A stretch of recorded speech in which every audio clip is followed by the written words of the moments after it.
அன்பான தேவ ஜனமே, விக்டரி காஸ்பல் சர்ச் விடுதலையின் சுவிசேஷ சபை வழியாய் உங்களுக்கு கிருபையும் சமாதானமும் உண்டாவதாக. இன்று தேவன் உங்களுக்கு தரும் ஆவிக்குரிய மன்னா என்ன அப்படின்னா, நீதிமொழிகள் 27:20. பாதாளமும் அழிவும் திருப்தி ஆகிறதில்லை, அது போல மனுஷனுடைய கண்களும் திருப்தி ஆகிறதில்லை. அப்படின்னு என்ன அர்த்தம்?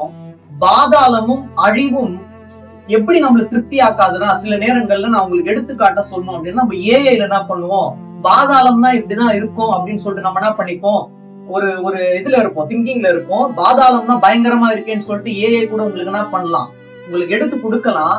ஆனா பாதாளம் வரும்போது அவ்வளவுதானா, நான் எப்படியோ இருக்கும்னு நினைச்சேனே, எனக்கு திருப்தியை கொடுக்கலையே அப்படின்னு சொல்லிட்டு உங்களுடைய மனமும் உங்களுடைய இருதயமும் ஏக்கமுற்று போகலாம்.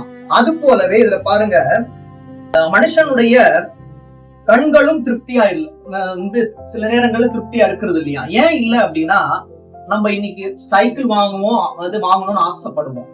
பைக் வந்த உடனே என்ன பண்ணுவோம், நம்ம பைக் வாங்கணும்னு ஆசைப்படுவோம்.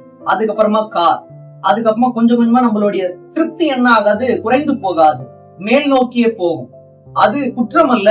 ஆனால் நம்மளோட திருப்தி எல்லாம் தேவன் என்னோட வாழ்க்கையில் வர வேண்டும், அது எனக்கு திருப்தியான வாழ்க்கையாய் அமைய வேண்டும் அப்படின்றதுதான் நமக்கு நம்மளோட வாழ்க்கையில ரொம்ப முக்கியமா இருக்கு. நம்மளோட திருப்தி எல்லாம் இரண்டுதான், தேவனுடைய வேதம், தேவன். இந்த இரண்டுமே நம்மளோட வாழ்க்கையில் திருப்தியா இருக்குமானால் நம்மளோட கண்களுக்கும் அதுவே திருப்தியாக அமையும். தேவன் தாமே உங்கள் யாவரையும் ஆசீர்வதிப்பாராக. ஆமென்.